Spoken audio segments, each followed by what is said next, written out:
Mesdames et messieurs les élus, mesdames et messieurs les inspecteurs, mesdames et messieurs les chefs d'établissement, mesdames et messieurs les enseignants, mesdames et messieurs les artistes, chers élèves et chers parents, je suis heureuse de vous accueillir ce soir pour la restitution de ce très beau parcours sur les traces de l'esclavage, libre de couleur. Je suis chargée de mission à l'ADAC, à la délégation à l'éducation artistique et culturelle. Je représente 2 personnes ce soir, Madame Linda de Grip, qui malheureusement ne peut pas être avec nous, et Monsieur Razoli, le délégué académique, qui s'excuse et regrette de ne pas être là ce soir.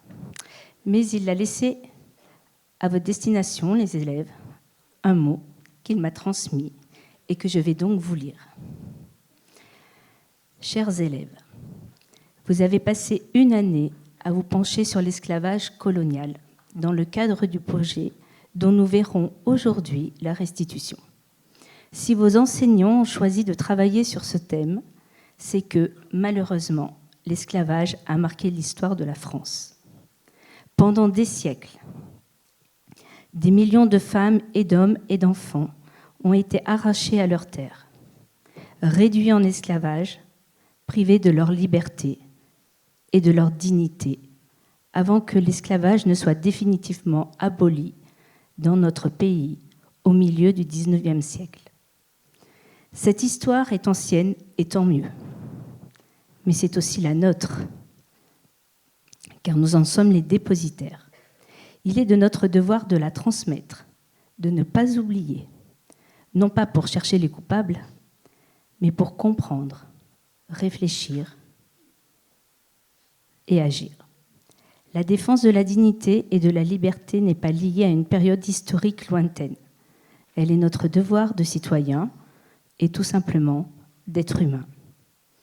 Mais ce que nous faisons ici dans l'Académie de Lyon, c'est d'aborder le sujet de l'esclavage par le biais de l'expression artistique. Car pour bien comprendre, il est essentiel de bien ressentir. Le projet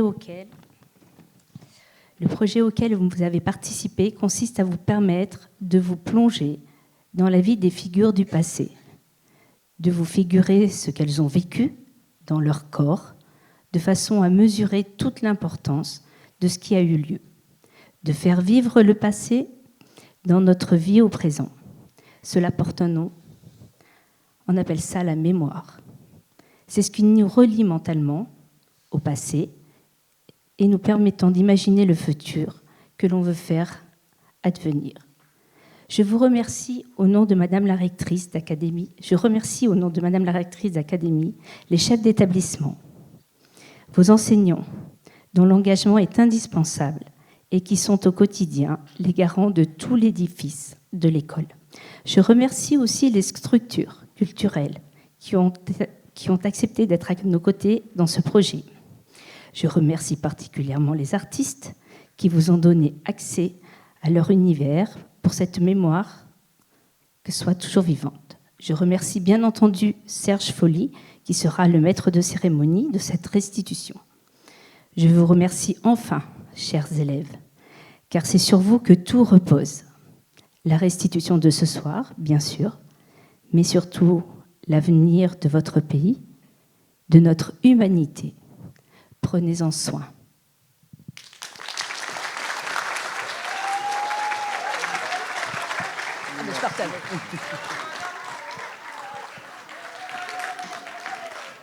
Bonsoir à tous.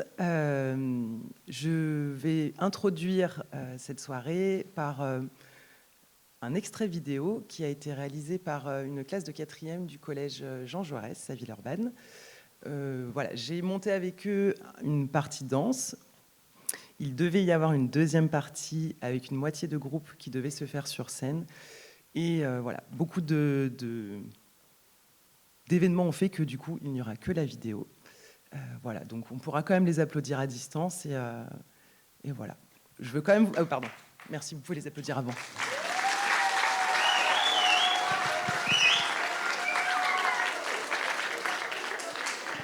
Un petit mot cependant sur comment nous avons travaillé. Lorsque je les ai rencontrés, je leur ai demandé de me donner des mots tout comme le collège qui est là. Bon, bref. Des mots pour me décrire un petit peu les différentes étapes de toute cette période extrêmement difficile qu'ont pu traverser les esclaves. Et on est parti de ça pour créer des images. Voilà, chorégraphiques. Bon visionnage. Merci.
Merci beaucoup pour cette première présentation. Moi, je voulais juste ajouter que l'esclavage n'a pas complètement disparu quand on regarde l'actualité et qu'il faut aussi avoir cela en tête.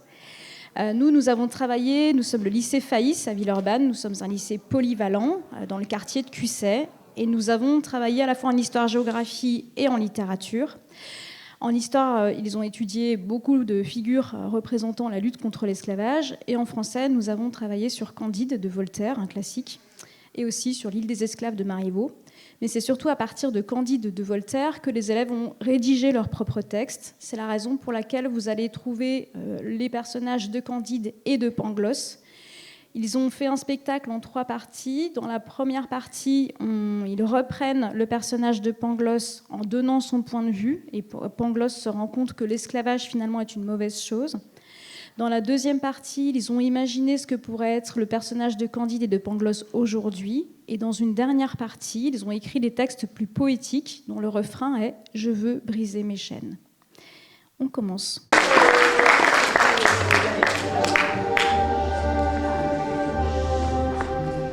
En ce dimanche, je décide d'aller me promener dans la petite forêt à côté de ma demeure. L'air était frais, la brise était douce. L'odeur de la pluie de la veille me titillait le nez. J'aperçus 2 hommes qui semblaient être un valet et son maître. Je décidai de me cacher car ma curiosité augmentait de plus en plus. Dans un buisson, j'aperçus un esclave qui racontait à Candide que des hommes l'auraient méprisé, amputé, car il n'avait pas la même couleur qu'eux. Mais je me dis qu'il devrait être satisfait car il a aidé l'humanité à avancer et a permis à ses parents de s'enrichir. Il devrait être reconnaissant d'avoir été mis au monde et de pouvoir encore parler et voir. Candide ressentait de la peine et dit « C'est la rage de soutenir que tout est bien quand on est mal. » Ces mots qu'il dit pour l'optimisme me firent réfléchir. Puis je décide de rentrer chez moi. Je pensais que tout allait bien dans ce monde, mais la discussion que j'ai entendue m'a éclairé sur mon point de vue. Quand je rentrais chez moi, encore troublée de la scène à laquelle j'avais assisté, je me demandais si je devais continuer à penser que tout va pour le mieux. En tout cas, je l'espérais.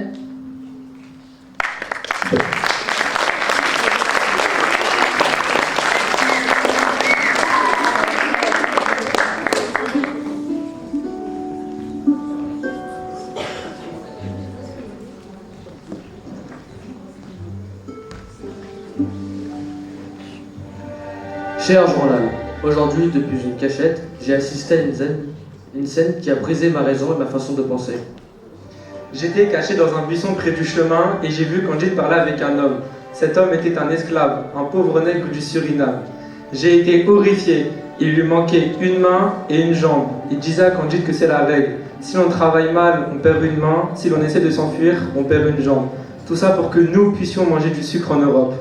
J'ai ressenti un choc si fort, une tristesse si grande, j'ai eu honte. Moi, Pangloss, je me dois de trouver une raison à cet événement, car ce monde est le meilleur possible. Mais ce que j'ai vu, ce n'est pas un mal que l'on peut expliquer. C'est juste une cruauté simple, faite par un homme sur un autre. Elle n'a aucun sens, aucune utilité, elle n'est que méchanceté européenne. Mon système s'écroule, j'ai cherché une raison, une explication pour justifier cette misère, mais je n'en ai pas trouvé. Pour la première fois de ma vie, je commence à douter.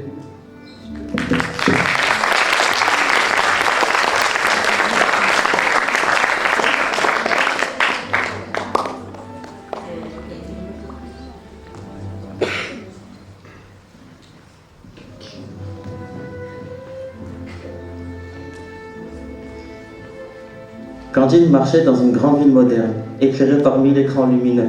Il observait ces foules pressées qui couraient après un bonheur qu'elle croyait certain, car Pangloss l'avait soutenu que tout allait pour le mieux dans le meilleur des mondes possibles.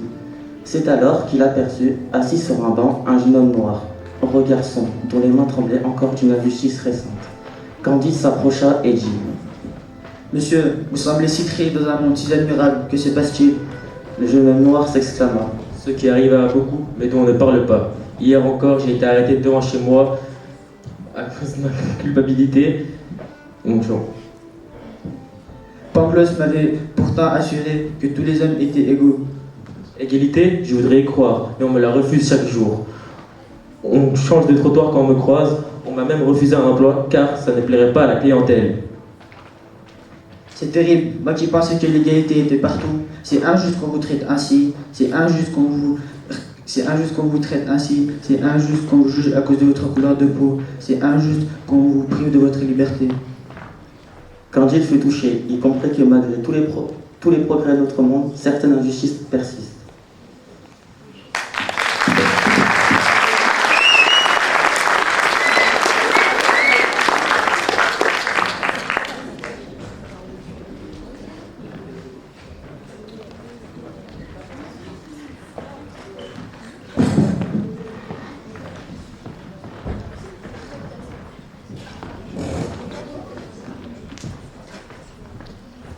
Candide à la découverte de Moussa. Ce jour-là, Candide marchait tranquillement dans une grande ville européenne qu'il découvrait pour la première fois. Il observait les rues animées et les passants passer. Alors qu'il s'arrêtait pour demander son chemin, il remarqua un jeune homme assis sur un banc, l'air fatigué. Bonjour monsieur, vous semblez fatigué, est-ce que je peux vous aider? Je m'appelle Moussa et je viens de vivre quelque chose d'injuste. Que vous est-il arrivé?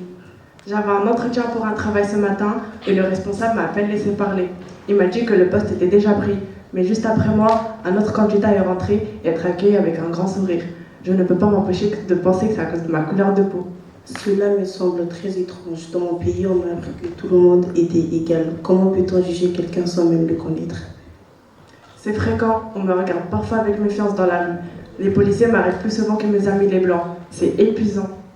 J'ai rencontré au cours de mes voyages des hommes qui ont souffert d'esclavage et de violences terribles. Je pensais que le monde avait changé, mais ce que vous me racontez me montre que il y a toujours des préjugés qui sont vivants. J'aimerais juste être traitée comme n'importe qui. J'aimerais bien changer les choses. Je crois qu'il faut continuer à dénoncer ces injustices. Votre histoire mérite d'être entendue. Marchons ensemble. Le monde est plein de malheurs, mais aussi d'encourageux comme vous.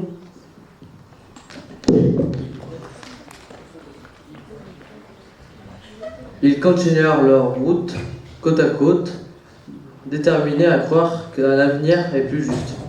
Elles sont trop lourdes, et si je ne les brise pas, je ne les oublierai jamais. Je veux briser mes chaînes, elles sont trop lourdes. Je veux briser mes chaînes pour partir loin d'ici. Je veux briser mes chaînes pour retrouver ma famille.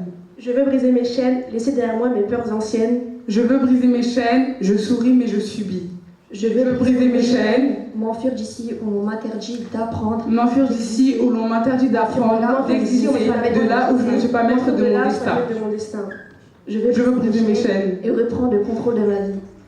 Je veux briser nos chaînes.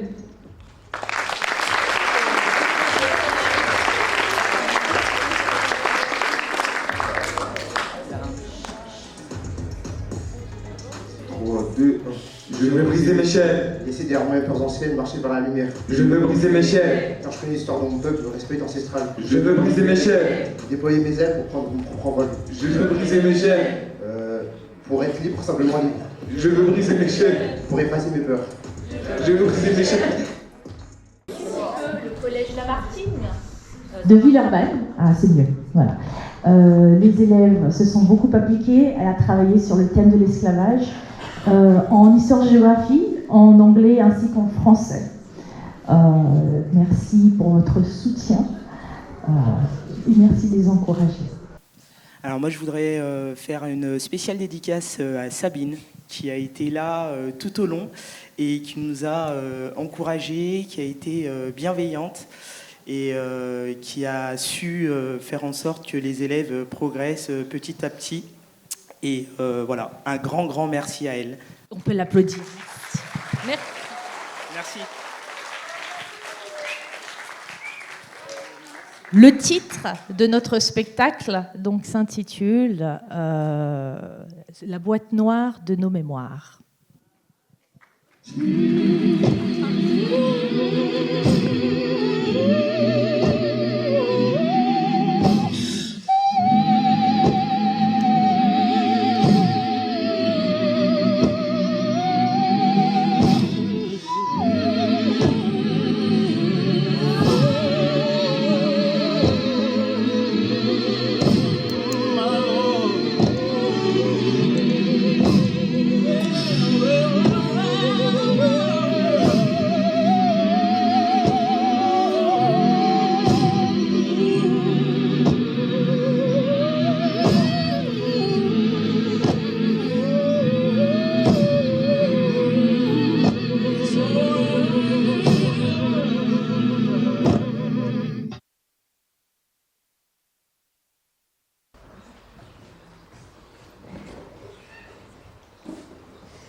Dans le noir de cette salle, il y a une boîte noire.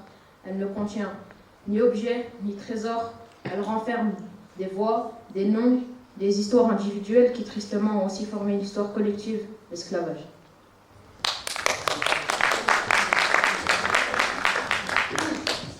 Ce soir, nous ouvrons cette boîte de la mémoire pour écouter celles et ceux qui ont été arrachés à leur terre, leur famille et leur liberté. Car tant qu'une histoire est racontée, elle ne disparaît jamais.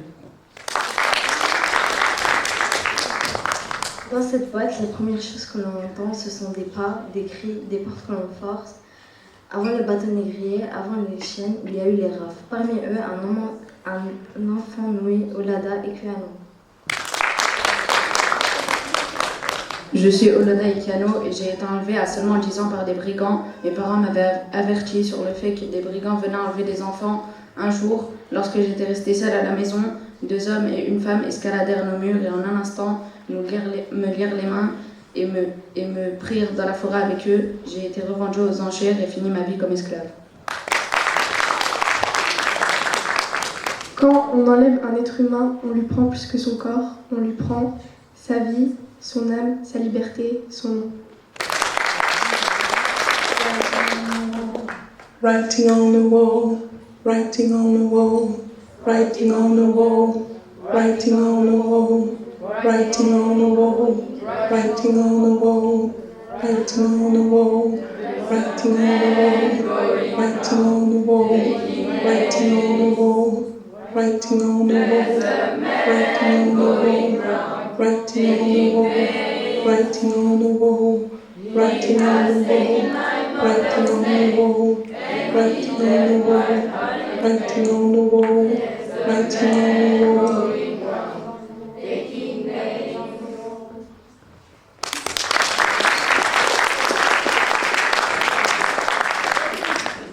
traversée des esclaves faisait partie du commerce triangulaire. C'était une traversée très dure. 400 000 captifs sont transportés dans des bateaux négriers chaque année, d'Afrique vers l'Amérique, les Caraïbes et les Antilles. Les esclaves nus dans lesquels les bateaux étaient entassés, enchaînés avec peu de nourriture et d'air. Beaucoup mouraient du manque d'hygiène pendant le voyage que l'on appelle le passage du milieu. Ceux qui survivaient à la traversée étaient vendus, puis commencèrent une nouvelle vie, celle du travail forcé dans les champs, dans les plantations, une vie réglée par la violence et la peur. Même sous les chaînes, l'égalité ne disparaît jamais.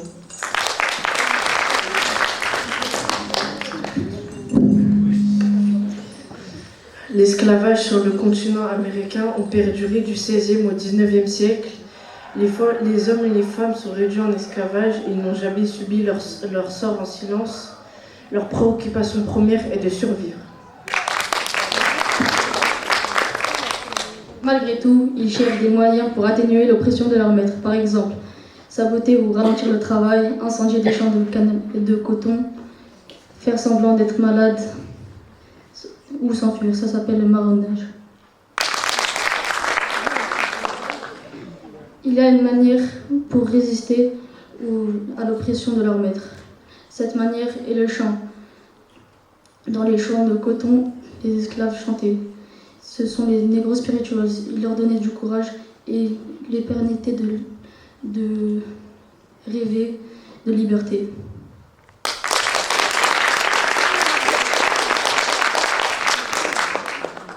Freedom, freedom, freedom, freedom. Oh, freedom. Oh, freedom. Oh, freedom over me.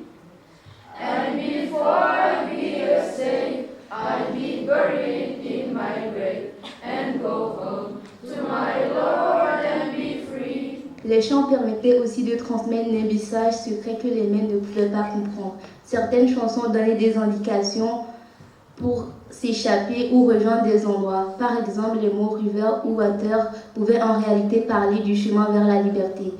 Les chansons devenaient alors des cartes invisibles.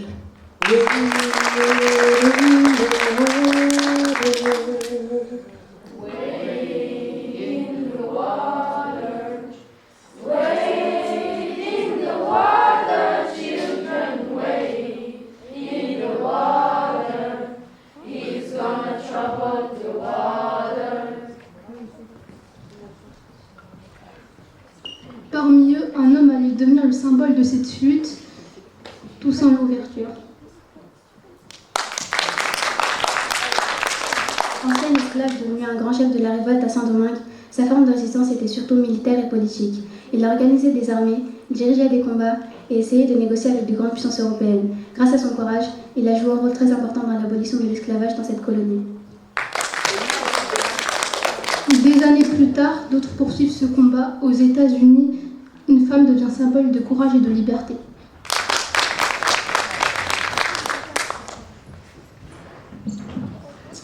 Harriet Tubman est née en 1822 aux États-Unis dans une famille d'esclaves. Elle devait travailler dans les champs et garder les maisons des propriétaires.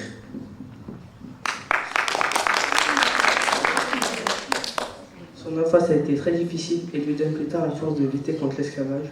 Malgré tout cela, elle est restée courageuse et rêvait de la liberté pour tous.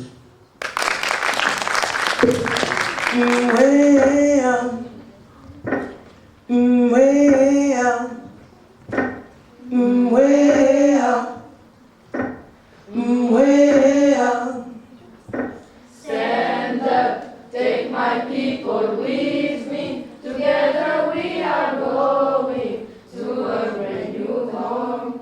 Far across the river, can you hear freedom calling? Calling me to answer. Gonna keep on keeping on. I can feel it in my bones.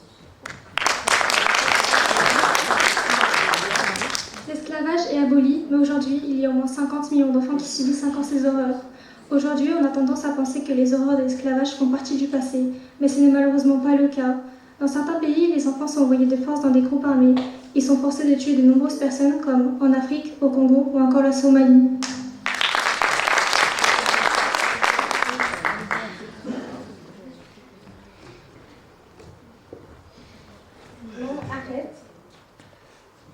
ces voix, toutes ces histoires, tous ces chants et autres qui symbolisaient cette résistance que ces esclaves avaient, et tous ces rêves, aujourd'hui ne peut être oublié. Cela reste gravé dans nos mémoires, tout comme dans cette boîte. Mais cette boîte, elle, a un rôle plus important, celui de nous rappeler ce que nos mémoires, elles oublient. C'est pour cette raison que cette boîte, je la laisse ouverte. Et je vous invite à faire de même. Ouvrez vos boîtes de mémoire.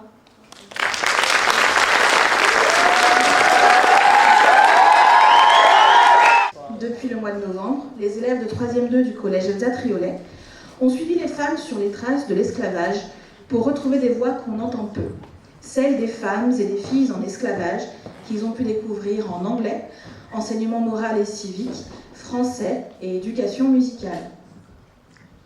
Ce soir, il vous restitue ces voix, les conditions des femmes esclavisées, l'histoire de leur révolte par les arts, par les armes.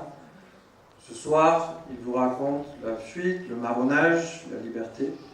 Ce soir, surtout, par leur écriture, leur lecture, leur représentation, ils ajoutent leur chapitre à la mémoire de l'esclavage.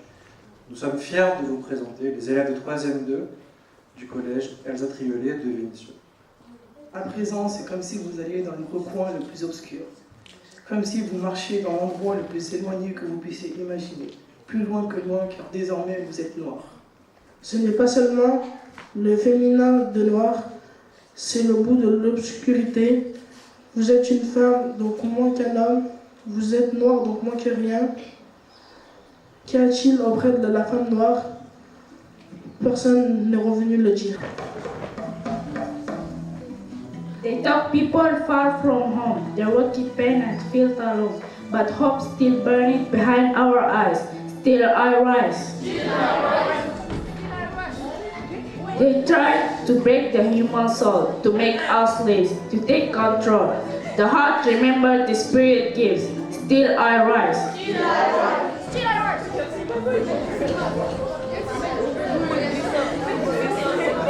Our mother wait, our father prayed, our children dream from weeping in shade, and in the dark through grief and pain. A stronger voice was born again. Still I rise. Still I rise.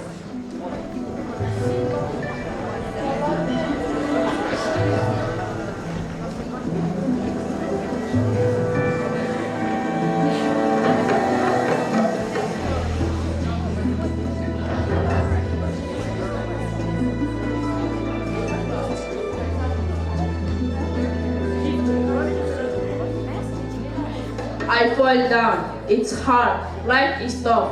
It's not a game yard. I get you. You try hard. Life goes on, and so my pride. Still I rise. Still I rise.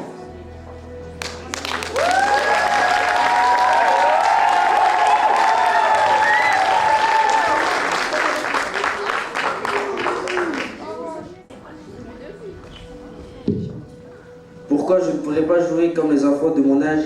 Au lieu de jouer, je travaille, je porte des sacs, il fait chaud et j'ai mal au dos. Et je ne peux pas me reposer. Les enfants du maître jouent, ils s'amusent. Je m'appelle Aminata, j'ai 8 ans. De grands hommes sont venus dans mon village avec des bâtons de fer. J'ai été traînée par les pieds, ma tête cognée contre les cailloux. Ils nous ont chargés dans un bateau immense. On n'a rien mangé pendant des jours et des jours. On était les uns sur les autres. On étouffait. La transpiration, les excréments, la mort. On était sur l'île de Gorée, on est arrivé sur une île, la Martinique. On était en ligne et des gens nous regardaient et vérifiaient nos papiers, nos dents et tout notre corps. Un grand homme blanc, Monsieur Jacques, m'a acheté pour seulement 3 francs. On était dans un petit...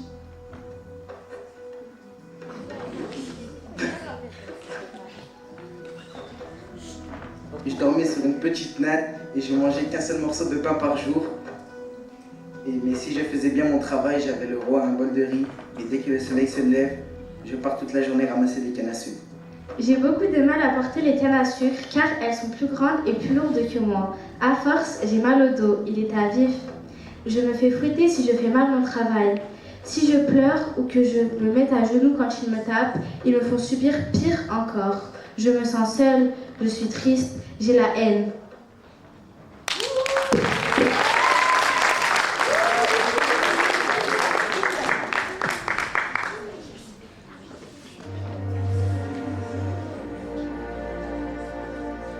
La mort ou la liberté, c'est quitte ou doux. Je suis Eva, j'ai été acheté par maître sur l'île Bourbon. Nous sommes le 4 août 1738. Avec mon compagnon Etching, nous avons réussi à nous échapper. Après des mois de doute, de stress, de peur et de fatigue, nous y sommes arrivés. La mort ou la liberté, c'est quitte ou doux. C'est Etching qui a tout élaboré. Où nous allions aller, comment et quand. Il m'a dit, cet après-midi, en plein été, il m'a dit c'est ce soir. En chuchotant d'un air confiant, j'ai tout de suite compris qu'il parlait de notre évasion.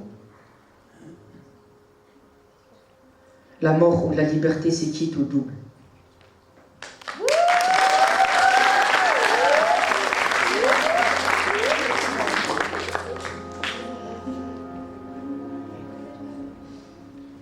We were shamed, we were forced, we were whipped, still I rise. Still I rise.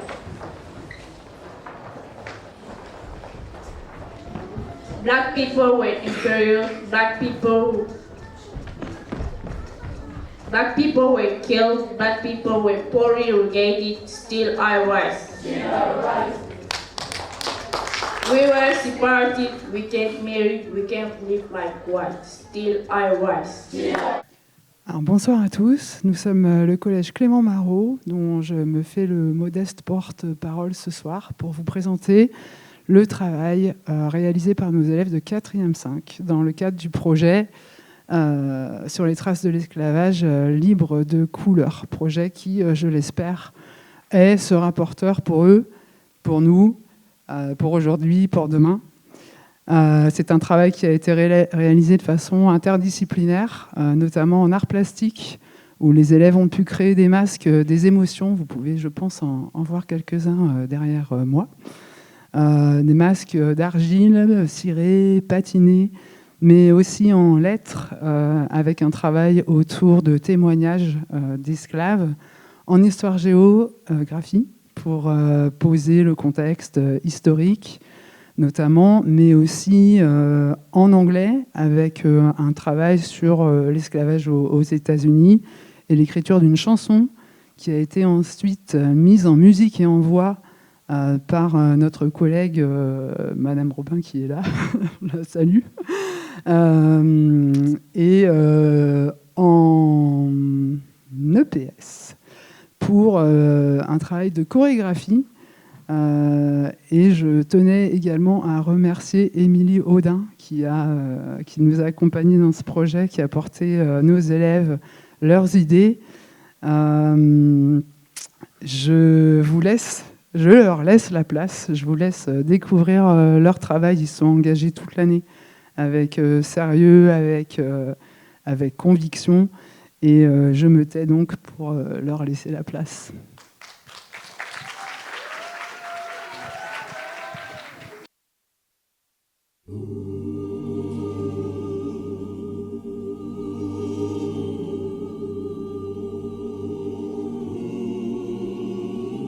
I wanna be ready. I wanna be ready. I wanna be ready, Lord, ready to put on my long white robe. Lord, I wanna be ready. I wanna be ready. I wanna be ready, Lord, ready to put on my long white robe. I would not be a sinner. I'll tell you the reason why. 'Cause if my Lord should call on me, Lord, I wouldn't be ready to die. I wanna be ready. I wanna be ready. I wanna be ready.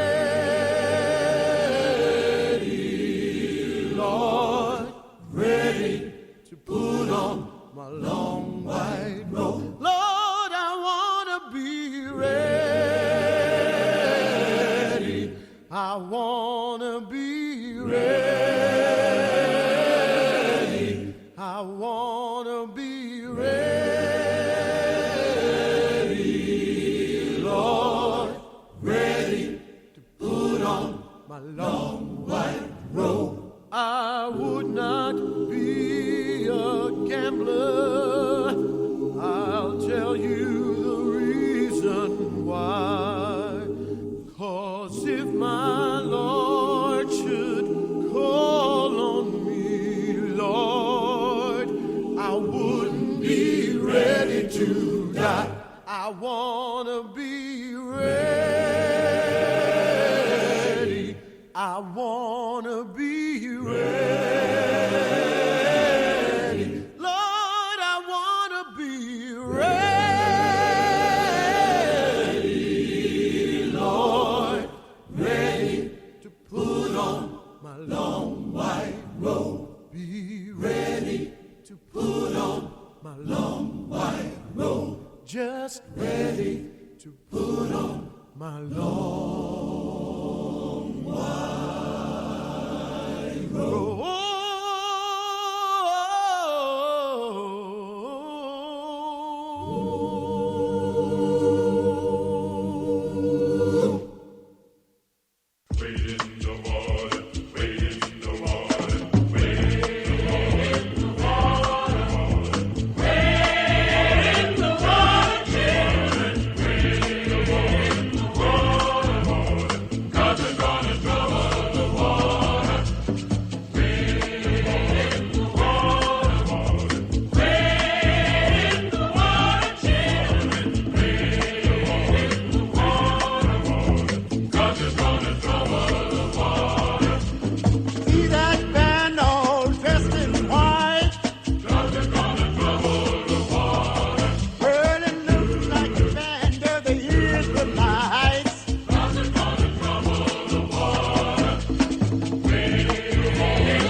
Fils de la terre, triste victime qu'un jour absurde a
suis vraiment désolée que mes collègues n'aient pas pu voir ce que vous avez réalisé.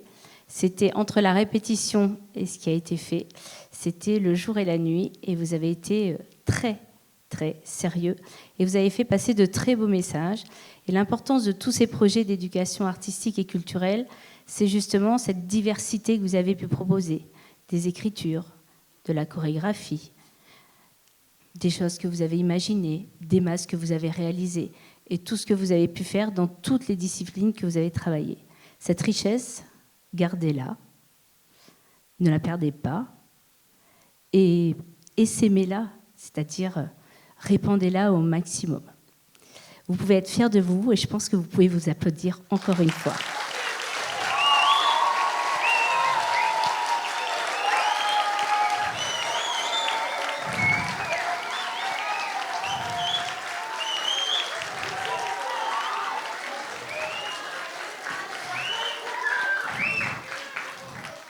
Mais ces projets riches qui vous ont animé toute l'année, qui ont mobilisé toute l'année vos équipes éducatives, elles n'auraient pas pu se réaliser sans le soutien d'un certain nombre de partenaires. La ville de Lyon, je vous remercie infiniment, Madame Guittard, pour ce que vous avez fait. Je vous demande de venir me rejoindre sur scène.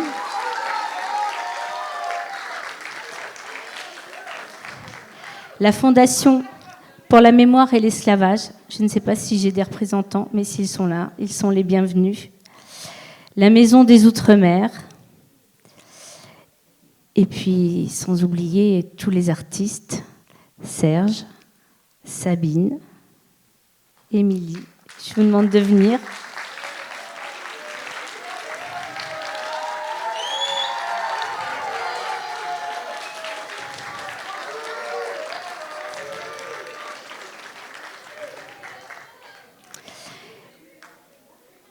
Et ce qui a animé toute l'année, c'est vos enseignants. Et je vais leur demander aussi de venir me rejoindre. À toutes les équipes éducatives.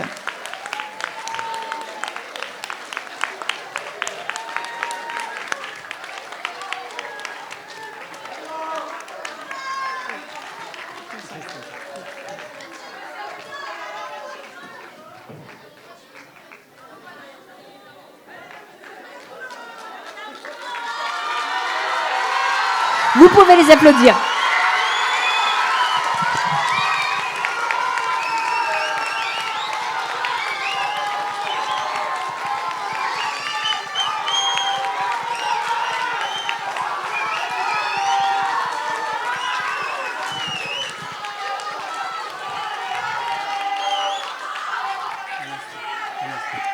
Un instant.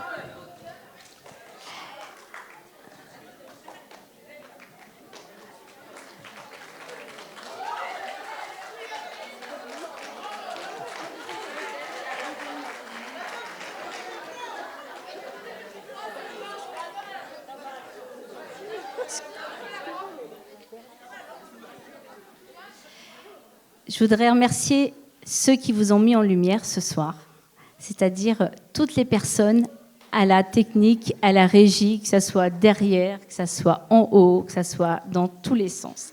Vraiment, merci.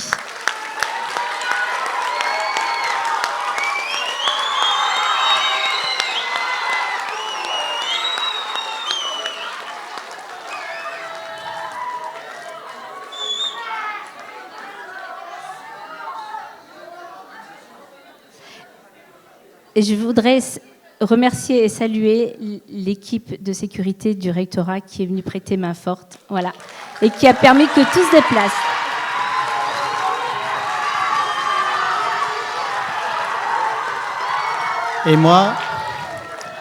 Et moi, je voulais remercier Laurette Champagnat qui a pu, à l'arrache-pied, remplacer aussi bien M. Razoli que Linda de Grip, qui doivent être tous les deux très tristes de ne pas être avec nous. Pour mettre la musique de la fin, je propose, Nicolas, que tu nous passes Cache-Cache, qu'on a entendu tout à l'heure. Alors. Juste avant la musique. Pour les familles qui n'ont pas pris le programme parce qu'ils sont arrivés en retard, Je crois que vous en avez au pied du micro. Et je vous invite à les récupérer parce que vous avez un QR code. Et en flashant ce QR code, vous allez déjà retrouver les projets de l'année dernière. Et vous allez aussi, d'ici 1 ou 2 semaines, retrouver le projet de cette année. Et je remercie la personne qui a fait la vidéo que je ne vois plus et qui est là-haut. Voilà. Et grâce à lui, vous allez avoir un souvenir. Merci beaucoup. Et soyez fiers de vous.